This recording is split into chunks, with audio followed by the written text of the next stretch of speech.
ಬಹಳಷ್ಟು ವಿದ್ಯಾರ್ಥಿಗಳ ಕೌನ್ಸಿಲರ್ಗಳ ಮಾರ್ಗದರ್ಶಕರ ಪೋಷಕರ ಬೇಡಿಕೆ.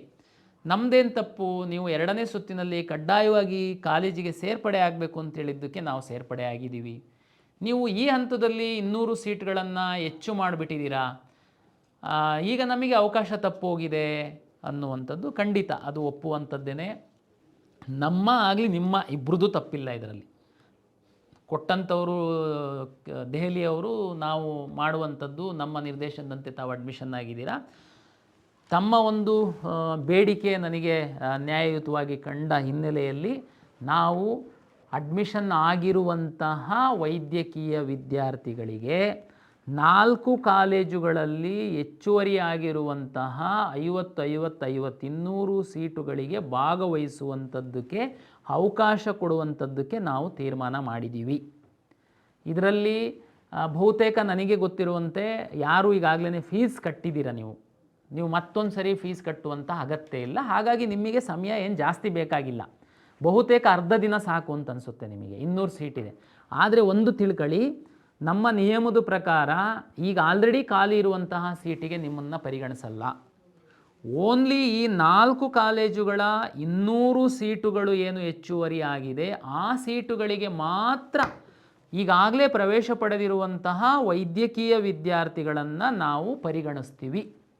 ನಿಮಗೋಸ್ಕರ ನಾವು 15/10/2025ನೇ ತಾರೀಕು ಬೆಳಿಗ್ಗೆ 11 ಗಂಟೆಯಿಂದ 16/10/2025 ಬೆಳಿಗ್ಗೆ 8 ಗಂಟೆಯವರೆಗೆ ಓನ್ಲಿ MBBS ಅಡ್ಮಿಟೆಡ್ ಸ್ಟೂಡೆಂಟಿಗೋಸ್ಕರ ಲಾಗಿನ್ ಓಪನ್ ಇಡ್ತೀವಿ. ದಯಮಾಡಿ ಅರ್ಥ ಮಾಡ್ಕೊಳ್ಳಿ. ಈಗ ಯಾವುದು ಮಾಪಪ್ ರೌಂಡಿಂದು ಇಲ್ಲಿವರೆಗೆ ಸೀಟೇ ಸಿಗ್ತಿಲ್ದಿರೋರು ಆಪ್ಷನ್ ಎಂಟ್ರಿ ಮಾಡ್ತಾಯಿದ್ದೀರಾ, ತಮ್ಮದು ನಾವು ಕ್ಲೋಸ್ ಮಾಡ್ತೀವಿ. 15ನೇ ತಾರೀಕು ಬೆಳಿಗ್ಗೆ 8 ಗಂಟೆಗೆ ಕ್ಲೋಸ್ ಆಗುತ್ತೆ, ನಿಮ್ಮ ಲಾಗಿನ್ ಓಪನ್ ಆಗಲ್ಲ.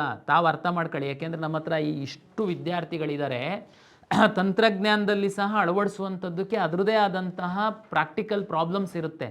ಹಾಗಾಗಿ ನಾವು ಇವ್ರುಗಳಿಗೆ 8 ಗಂಟೆಗೆ ಕ್ಲೋಸ್ ಮಾಡಿ ಕೇವಲ ಈಗಾಗಲೇ ಪ್ರವೇಶ ಪಡೆದಿರುವಂತಹ ವಿದ್ಯಾರ್ಥಿಗಳಿಗೆ ಮಾತ್ರ ನಾವು 15/10/2025ನೇ ತಾರೀಕು 11 ಗಂಟೆಯಿಂದ 16/10/2025 ಬೆಳಿಗ್ಗೆ 8 ಗಂಟೆವರೆಗೆ ಸುಮಾರು 20 ಗಂಟೆಗಳಷ್ಟು ಕಾಲವನ್ನು, ಆ್ಯಕ್ಚುಲಿ ಅಷ್ಟು ಬೇಕಾಗಿಲ್ಲ ನಿಮಗೆ, ಅರ್ಧ ದಿನ ಸಾಕು.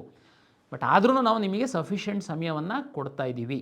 ದಯಮಾಡಿ ಯಾರಾದ್ರೂ ಆಸಕ್ತಿ ಇದ್ದಲ್ಲಿ ಇದನ್ನು ಸದುಪಯೋಗ ಪಡಿಸ್ಕೊಳ್ಬಹುದು. ತಮಗೆಲ್ಲರಿಗೂ ಗೊತ್ತಿದೆ, ನೀವೇನು ದುಡ್ಡು ಕಟ್ಟೋದಿರಲ್ಲ. ಹಾಗಾಗಿ ಜಸ್ಟು ತಮ್ಮ ಲಾಗಿನ್ನನ್ನು ನಾವು ಎನೇಬಲ್ ಮಾಡ್ತೀವಿ.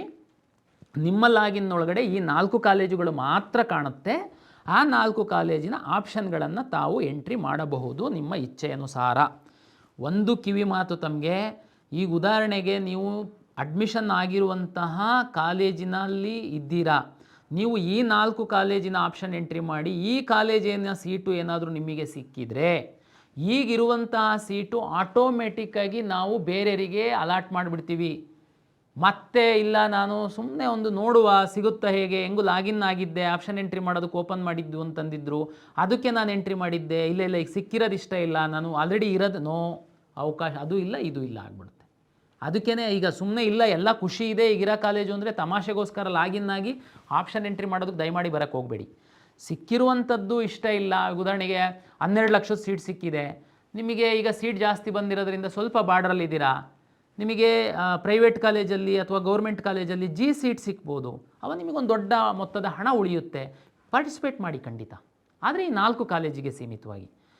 ಈಗ G ಸೀಟೇ ಸಿಕ್ಕಿದೆ, ಇನ್ನೊಂದು G ಸೀಟ್ ಯಾವುದಾದ್ರೂ ಕಾಲೇಜಲ್ಲಿ ಸಿಗುತ್ತಾ ಅಂತ ಹಾಕ್ತೀರಾ. ಓಕೆ, ಸಿಗ್ಬೋದು, ಈ 4 ಕಾಲೇಜಲ್ಲಿ ಏನಾದ್ರು G ಸೀಟ್ ಸಿಗುತ್ತೆ.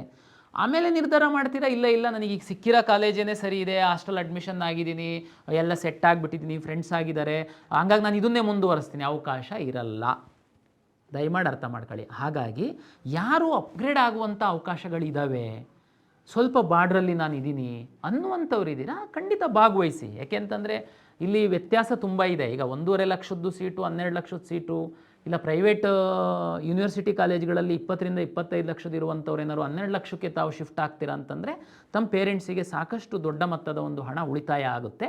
ಹಾಗಾಗಿ ನೀವು ರ್ಯಾಂಕ್ ಇರುವಂಥವ್ರು, ಅದಕ್ಕೆ ನಿಮಗೆ ಫಸ್ಟ್ ರೌಂಡ್ ಸೆಕೆಂಡ್ ರೌಂಡಲ್ಲಿ ತಮಗೆ ಸೀಟ್ ಸಿಕ್ಕಿದೆ.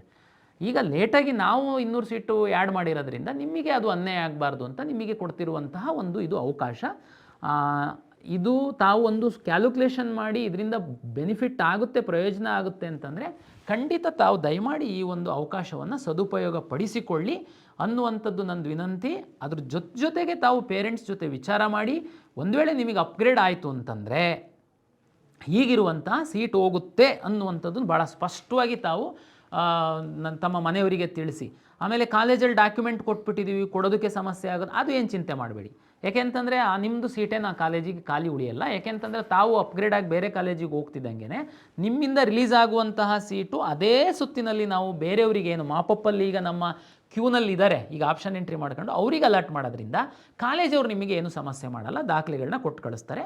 ಫೀಸು ಅಷ್ಟೇ, ನೀವು ಎಕ್ಸ್ಟ್ರಾ ಏನು ಫೀಸ್ ಕಟ್ಟಿದ್ದೀರಿ ಆ್ಯಕ್ಚುಲಿ ಕಟ್ಸ್ಕೊಳಂಗಿಲ್ಲ. ಕೆಲವರು ಸಣ್ಣ ಪುಟ್ಟದ್ದು ಸ್ಕಿಲ್ ಲ್ಯಾಬು ಅದು ಇದು ಕಟ್ಟಿರ್ಬೋದು, ಅದು ತಾವು ಮಾತಾಡ್ಕೊಳ್ಳಿ, ಅದನ್ನು ನಿಮಗೆ ರೀಫಂಡ್ ಮಾಡ್ತಾರೆ. ಯಾಕೆಂದರೆ ಬೇರೆ ವಿದ್ಯಾರ್ಥಿ ಬಂದಾಗ ಸಹ ಅವರಿಗೆ ಕೊಡೋದ್ರಿಂದ ಕಾಲೇಜಿನ ಫೀಸ್ ಏನಿದೆ, ಸರ್ಕಾರ ನಿಗದಿಪಡಿಸಿರುವಂತಹ ಫೀಸ್ ಏನಿದೆ ಅದಂತೂ ನಮ್ಮ ಹತ್ರನೇ ಇದೆ KENL. ನಾವು ಇನ್ನೂ ಕಾಲೇಜಿಗೆ ಕೊಟ್ಟಿಲ್ಲ. ಹಾಗಾಗಿ ಅದನ್ನು ಕಾಲೇಜಿಗೆ ಕಳಿಸುವಂತಹ, ಅದನ್ನು ಹೊಂದಾಣಿಕೆ ಮಾಡುವಂತಹ ಸಂಪೂರ್ಣ ಜವಾಬ್ದಾರಿ ಕರ್ನಾಟಕ ಪರೀಕ್ಷಾ ಪ್ರಾಧಿಕಾರದ್ದಾಗಿರುತ್ತೆ. ಹಾಗಾಗಿ ಅದ್ರ ಬಗ್ಗೆ ನೀವೇನು ವರಿ ಮಾಡುವಂತಹ ಅಗತ್ಯ ಇಲ್ಲ.